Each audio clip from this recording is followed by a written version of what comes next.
কুরআন পাকে আল্লাহ পাক বলছেন, কুল ইন্নামা আনা বাশারুম মিথলুকুম, হে নবী বলো আমি তোমাদের মতো মানুষ। কাকে বলতে বলেছেন, নবীকে না আমাদেরকে?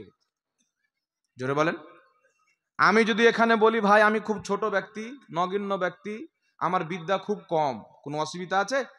সভাপতি সাহেব সবাই বলবেন নিজের নম্রতা প্রকাশ্য করলো, এটা তো মানুষের পরিচয়। আর যদি আপনাদের মধ্যে কেউ বলে দেয় এখানে সভাপতির সামনে এসে যে জাহাঙ্গীর কিছুই জান না, আর বিদ্যাই নাই, তাহলে সভাপতি সাহেব আপনাকে চড় মারবে, হয়তো আমিও মেরে দিতে পারি, নাকি বলেন? আপনি বলতে পাবেন না। তা আমার আল্লাহ বলছেন, মাহবুব তুমি তোমার নম্রতা প্রকাশ্য করো, যারা সূর্যের পূজা করে তারা যেন তোমাকে খোদা না মনে করে, যারা চন্দ্রের পূজা করে তুমি চন্দ্রকে দুই টুকরা করেছো তোমাকে যেন খোদা না মনে করে। নচেত এই আয়াতকে লক্ষ্য করে পৃথিবীর কোন সাহাবী আমার নবীকে নিজের মতো মানুষ বলেননি। এটা তো চালু হওয়া 150 বছর হলো। নবী মানুষ, তবে আমার আপনার মতো মানুষ নয়। কথা বুঝতে পারছেন বাবা? নবী মানুষ, তবে কেউ যদি বলে আমাদের মতন মানুষ, ওই ব্যক্তি মুসলমান থাকবে না, ইসলাম থেকে বেরিয়ে যাবে। এটা শরীয়তের ফতোয়া, এটা আমার বাবার ঘরের ফতোয়া নয়। নবী মানুষ কোন ব্যক্তির মতন নয়। আদম নবী তো আমার মতন নয়, আমার নবীর মতন নয়। মুসা নবী তো আমার নবীর মতন নয়। ইব্রাহিম নবী তো আমার নবীর মতন নয়।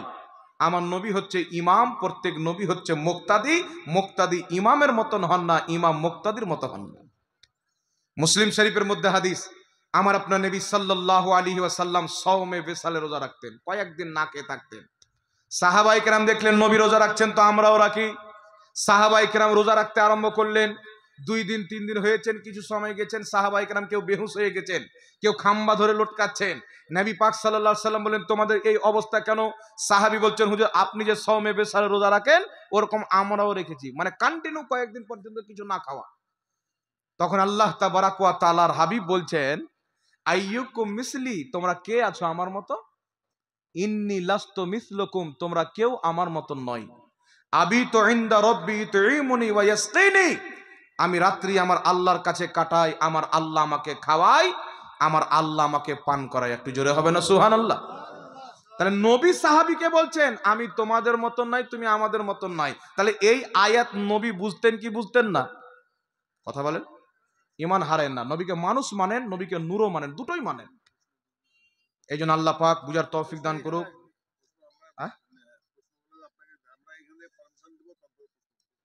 কেন? কে বলেছেন? না কোন দেওয়ার থাকলে আমি দেবো, না দেওয়ার থাকলে আমি নিজেই দেবো না, তো আপনি কেন পারমিশন দিবেন? হুম।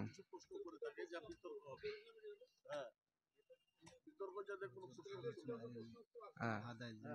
আচ্ছা ঠিক আছে, বুঝতে পেরেছি আমি। আসসালামু আলাইকুম। ওয়ালাইকুম আসসালাম ওয়া রাহমাতুল্লাহি ওয়া বারাকাতুহু।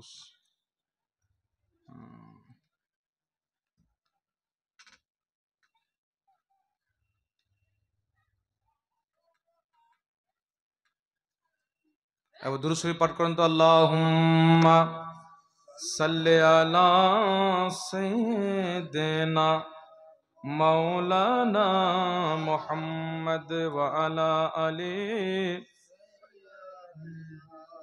মাওলানা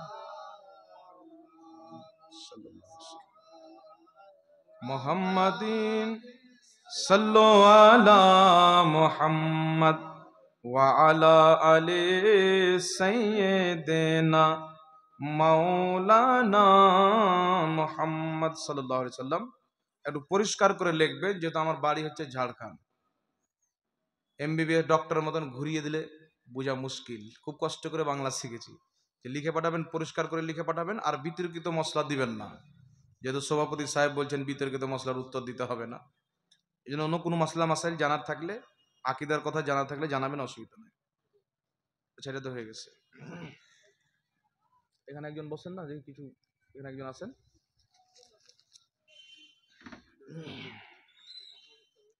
আসসালামু আলাইকুম। চেয়ারে বসে নামাজ পড়া শরীয়তের আলোতে বলবেন জায়েজ কিনা? একজন ব্যক্তি খাড়াও হতে পারে না, বসতেও পারে না, মানে চেয়ারই হাগামোতা, চেয়ারই খাওয়া দাওয়া, চেয়ারই সব।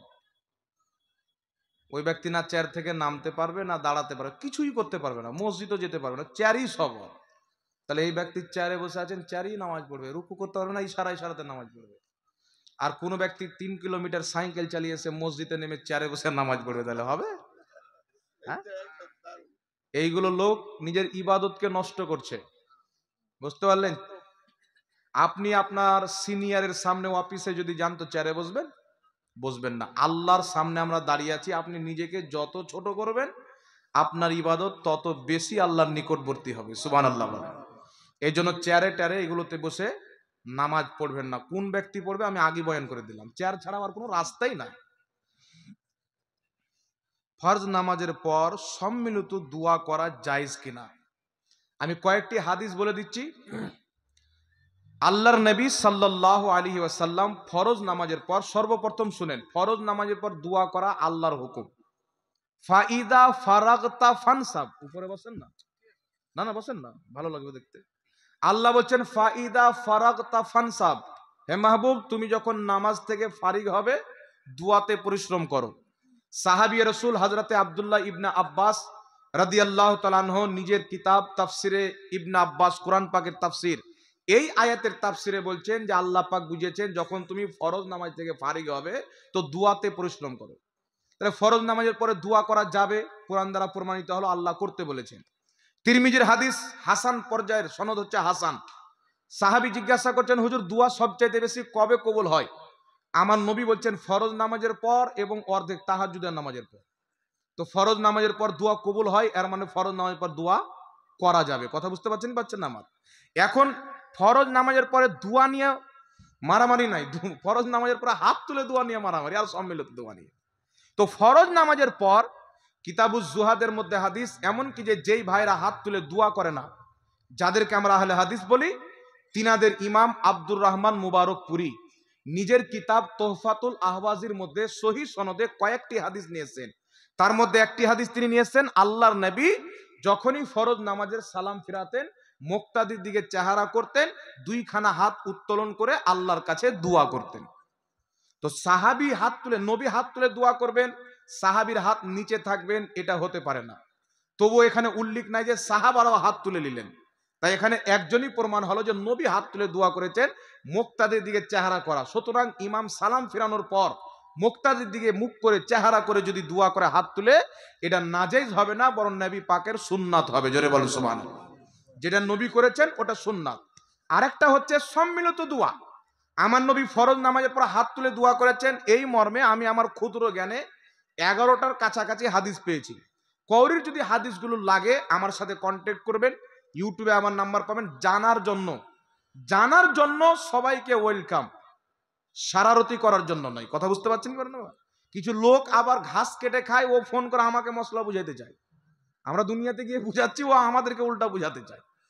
তারপরে সম্মিলিত দোয়া, একটি কথা মনে রাখবেন, নবী করিম সাল্লাল্লাহু আলাইহি সাল্লামের আপনার সামনে মাত্র 2টি হাদিস শোনাবো, অনেক হাদিস রয়েছেন। যদি এই মর্মে বিস্তারিত জানতে চান একটি কিতাব কিনবেন, কিতাবটির নাম হচ্ছে হাদিস ও মুহাদ্দিসের দৃষ্টিতে সহিহ নামাজ। লেখক হচ্ছে আমার বড় ভাই মুফতি আমজাদ হোসেন সিমনানি। এই কিতাব অবশ্যই আপনারা পড়বেন।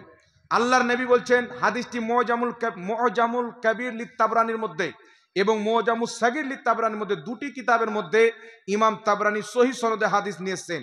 এই হাদিসকে ইমাম হাইসামি মাজমুজ জাওয়াইদের মধ্যে উল্লেখ করে বলেছেন, রাওয়াহুত তাবরানি ফিল কাবীর রিজালুহুমুস সিকাত। ইমাম তাবরানি নিজের মুআজামুল কাবীরে যে হাদিসটা উল্লেখ করেছেন, এই হাদিসের প্রত্যেকটা বর্ণনাকারী হচ্ছে বিশুদ্ধ সহিহ। জোরে বলেন সুবহানাল্লাহ। হাদিসটি কি? আল্লাহর নবী সাল্লাল্লাহু আলাইহি সাল্লাম বলছেন, যখনই মুসলমান দলবদ্ধভাবে সবাই মিলে আল্লাহর কাছে হাত তুলে দোয়া করবে, একজন দোয়া করবে, কতিপয় ব্যক্তি আমিন বলবে, আল্লাহর প্রতি ওয়াজিব হয়ে যাবে দোয়াকারী যা চাইবে তা দেওয়া। আর জোরে হবে না সুবহানাল্লাহ? তাহলে এই হাদিস থেকে কি প্রমাণ হলো? যখনই মুসলমান সম্মিলিতভাবে দোয়া করে, একজন দোয়া করে বাকি সব আমিন বলে হাত তুলে, তার দোয়া আল্লাহ তাকে দিবে, যেটা চাইবে আল্লাহর প্রতি ওয়াজিব হয়ে যায়। তাহলে সম্মিলিত দোয়া করা জায়েজ না না জায়েজ? একটা হাদিস, এই মর্মে অনেক হাদিস আছেন, আমার জানা মতে 6টি হাদিস আছেন। আরেকটা হাদিস শুনিয়ে দিচ্ছি, কিতাবটির নাম হাকিম আল মুস্তাদরাক আলা সহিহাইন। ইমাম হাকিম হাদিসটি উল্লেখ করে সহিহ বলেছেন। নবী পাক বলছেন, যেখানে মুসলমান, একদল মুসলমান একত্রিত হয়ে সবাই মিলে হাত তুলে আল্লাহর কাছে দোয়া করে, আল্লাহ তাবারাক ওয়া তাআলা তাদের দোয়া অবশ্যই কবুল করে। আরেকটি হাদিসে আছেন তাদের হাত ফিরিয়ে দিতে আল্লাহ পাক লজ্জাবোধ করে, জোরে বলতে হবে সুবহানাল্লাহ। তো সম্মিলিত দোয়া নবী করতে বললেন, নবী পাক বলেননি এখানে করিয়েন এখানে করিয়েন, নবী আম হুকুম করেছেন নামাজের পর হোক জালসাতে হোক যেখানে মুসলমান দলবদ্ধভাবে দোয়া করবেন আল্লাহর নবী 1450 বছর পূর্বে জায়েজ করেছেন। এখন প্রশ্ন হলো হুজুর ফরজ নামাজের পরে স্পষ্ট হাদিস দেন, কিতাবটির নাম হচ্ছে আল বিদায়া ওয়ান নিহায়া। আহলে হাদিস ভাইদের সবচাইতে বড় ইমাম ইবনে তাইমিয়া, ইবনে তাইমিয়া সাহেবের ছাত্র ইমাম ইবনে কাসির নিজের কিতাব আল বিদায়া ওয়ান নিহায়ার মধ্যে বিশুদ্ধ সনদে হাদিসটি উল্লেখ করেছেন। ইমাম তাবারি রাহমাতুল্লাহ আলাইহি যিনি তাফসিরে তাবারি লিখেছেন তিনি আরেকটি কিতাব লিখেছেন তারিখে তাবারি, সেই কিতাবের মধ্যে হাদিসটি বিশুদ্ধ সনদে উল্লেখ করেছেন। হাদিস কি? হযরতে আলা বিন হাজরামিন নবীর সাহাবী একদা যুদ্ধের ময়দান থেকে আসছিলেন, একটি মরুভূমি এলাকায় রাত্রি হয়ে গেল, ঘুমিয়ে পড়লেন। ফজরের নামাজের জন্য উঠেছেন, দেখছেন একটাও সাওয়ারি নাই, কে কোথায় হারিয়ে গেছেন। সাহাবায়ে কেরাম আজান দিলেন, ফরজের জামাত চালু করলেন, ফজর নামাজের ফরজ নামাজ জামাত চালু করলেন। জামাতে আলা বিন হাজরামি ইমাম হলেন, প্রত্যেক সাহাবী মুক্তাদি হলেন। যখন জামাতে সালাম ফিরানোর পর হাঁটুতে ভর দিয়ে বসলেন যেমন আজকের ইমামরা বসে, আর হযরতে আলা বিন হাজরামি নিজের দুইখানা হাতকে উত্তোলন করলেন। পিছন দিককার প্রত্যেক সাহাবী দেখছেন আলা বিন হাজরামি দুয়ার জন্য হাত তুলেছেন, তারা সবাই নিজের হাতকে উত্তোলন করলেন। আলা বিন হাজরামি দোয়া করলেন আর প্রত্যেক সাহাবা আমিন আমিন বললেন। এত লম্বা দোয়া করলেন যে সূর্য বেরিয়ে চলে আসলো।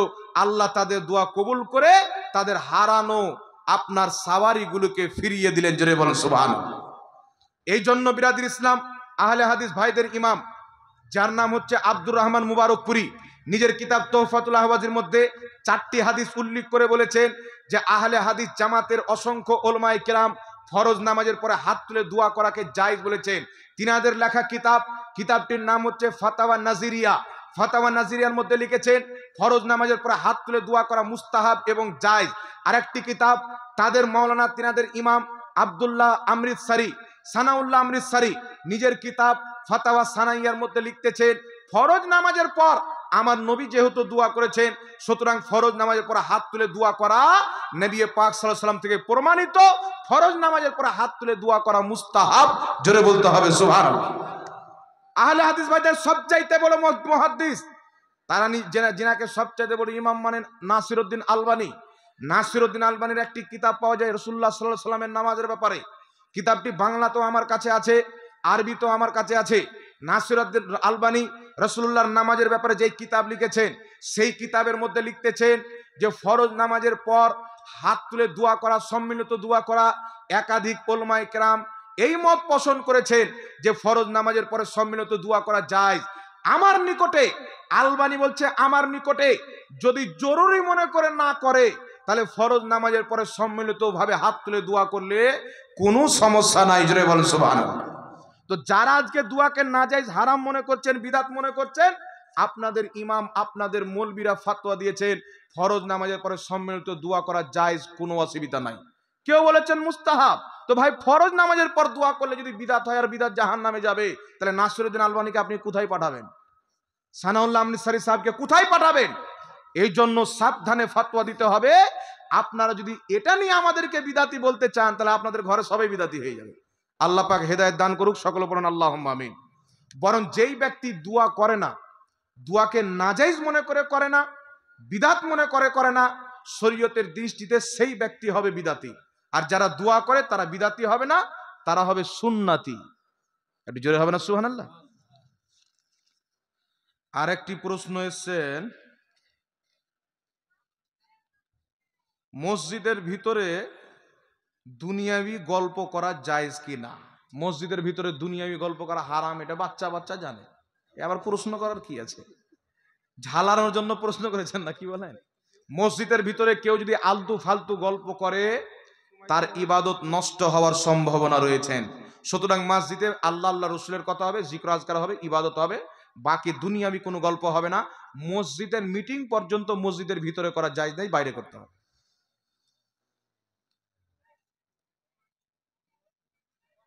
নবীর নাম শুনে চোখে চুমু দেওয়া জায়েজ কিনা? নবী পাক সাল্লাল্লাহু আলাইহি সাল্লামের নাম শুনে বিরুদ্ধ আঙুল চুমুন দিয়ে চোখে মাসা করা এটা ওয়াজিব নয়, ফরজ নয়, এটা হচ্ছে মুস্তাহাব। হানাফি মাযহাবের ইমাম ইমাম ইবনে আবিদিন শামী রাহমাতুল্লাহ আলাইহি ফাতাওয়া শামীর মধ্যে মুস্তাহাব লিখেছেন। হানাফি মাযহাবের কিতাব মারাকিল ফালার মধ্যে মুস্তাহাব লেখা আছে। তাফসিরে জালালাইনের হাসিয়ার মধ্যে মুস্তাহাব লেখা আছে। ইমাম মুল্লা আলী কারি, যিনি 2.5 লক্ষ হাদিসের হাফিজ, মক্কা মদিনার যিনি ইমাম ছিলেন, তিনি নিজের কিতাব শারহে নুকায়ের মধ্যে লিখেছেন মুস্তাহাব, যে করবে নেকি পাবে, না করলে গুনাহগার হবে না, তবে নাজেজ হারাম বলে গুনাহগার হবে।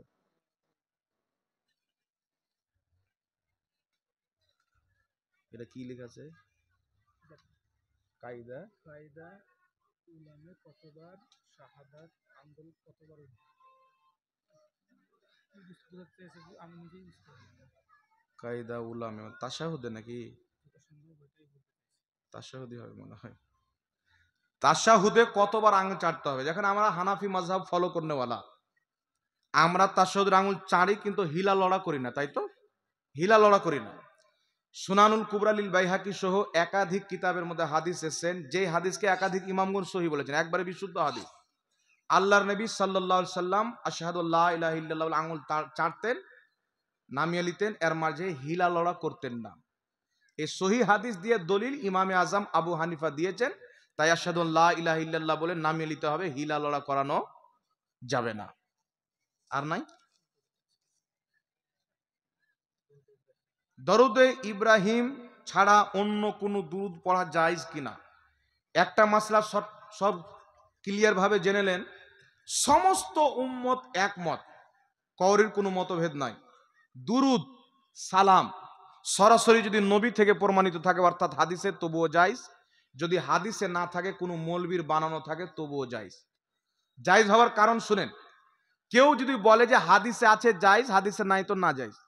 ইমাম মুসলিম রাহমাতুল্লাহ আলাইহি মুসলিম শরীফ লিখেছেন, খুতবার পরে একটি দুরুদ লিখেছেন, কোনো হাদিসে নাই, নিজের বানানো দুরুদ লিখেছেন। তাহলে ইমাম মুসলিম কি বিদাত করেছেন? ইমাম মুসলিম যদি বিদাত করে, তাহলে মুসলিম শরীফ পড়া জায়েজ হবে? এই কথা বলেন, পড়া জায়েজ হবে? তারপরে আমরা সমস্ত মৌলবি একটা দুরুদ পড়ে এবং সালাম সাল্লাল্লাহু আলাইহি ওয়াসাল্লাম। পৃথিবীর যত আলিম আছে জিজ্ঞাসা করবেন, হুজুর সাল্লাল্লাহু আলাইহি সাল্লাম যে পড়লেন, এটা কোন হাদিসে আছে? আমার নবী বলেছেন যে আমার নাম শুনে সাল্লাল্লাহু আলাইহি সাল্লাম পড়েন, মৌলভী সাহেব কোনোদিন দেখাতে পারবেন না।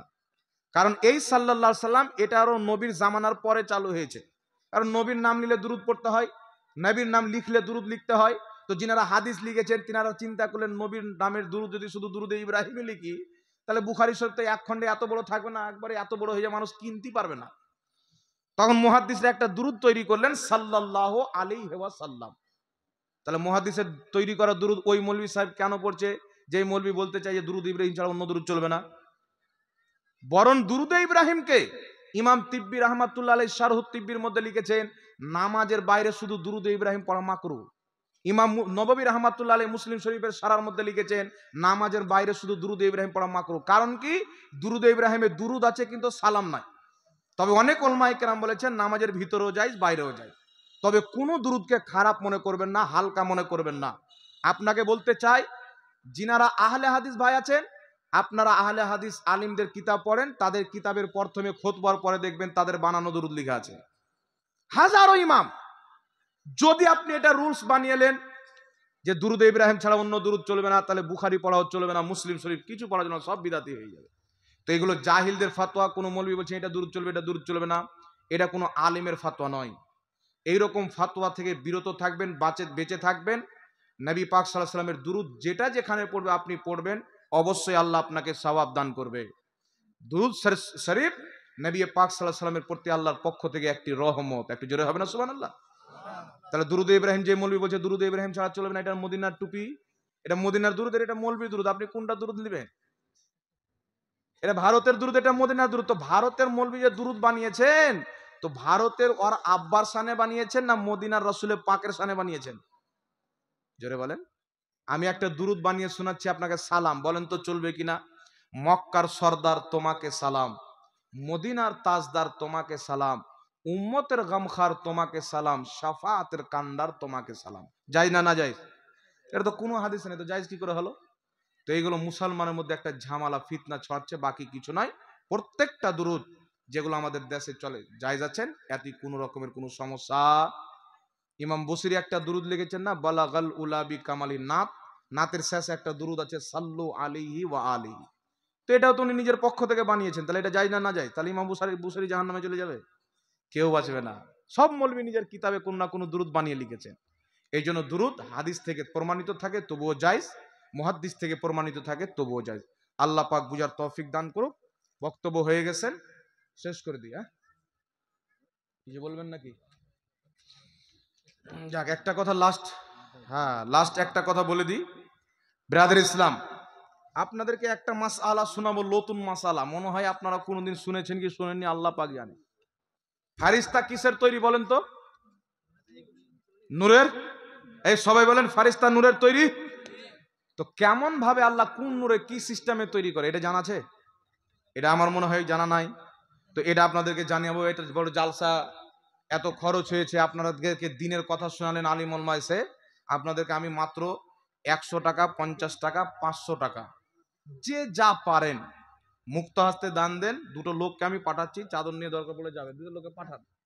আর যারা পারবেন এখানে এসে দেন, একটু তাড়াতাড়ি আসেন। তখন আমি একটা আপনাকে গজল শোনাচ্ছি, আমাদের ঝাড়খণ্ডের গজল, শুনবেন? এই জোরে বলেন শুনবেন? শুনবেন না তো শোনাবো না, দেন তো শুনবেন তো, টাকা তাড়াতাড়ি দেন। কি নাম হয় আপনার? মাশাআল্লাহ। জিয়াউর রহমান সাহেব 500 টাকা দান দিয়েছেন, আল্লাহ পাক কবুল করুক। নারে তাকবীর, নারে রিসালাত। জিয়াউর রহমান সাহেব 500 টাকার দাতা, দ্বীনে ইসলাম। জোরে বলেন না জিন্দাবাদ। चमन चमन की दिलकशी गुलों की है, वो ताजगी है चांद जिनसे शबनमी, वो कह कशा की रोशनी। चमन चमन की दिलकशी गुलों की है, वो ताजगी है चांद जिनसे शबनमी, वो कह कशा की रोशनी। फजाओं की वो रागिनी, हवाओं की वो नगमगी, फजाओं की वो रागिनी, हवाओं की वो नगमगी है। कितना प्यारा नाम भी नबी नबी नबी नबी नबी नबी नबी नबी।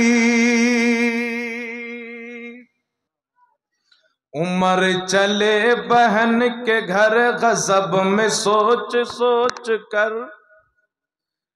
कहा किसी ने रोक कर, कहा चले हो अब किधर। একটু জোরে বলুন সুবहान अल्लाह। उमर चले बहन के घर, गजब में सोच सोच कर उड़ाएंगे हम उनके सर, जो है नबी के दीन पर। सुना है जब कुरान को, खुदा के उस बयान को, सुना है जब कुरान को, खुदा के उस बयान को, उमर ने भी कहा यही नबी नबी नबी नबी नबी नबी नबी नबी। जो सिदरा पर नबी गए,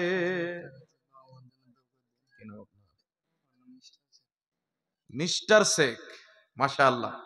মিস্টার ভাই বাবা মায়ের নামে 5000 টাকা দান দিয়েছেন, আল্লাহ কবুল করুক। সকলে পড়ুন আল্লাহুম্মা আমিন।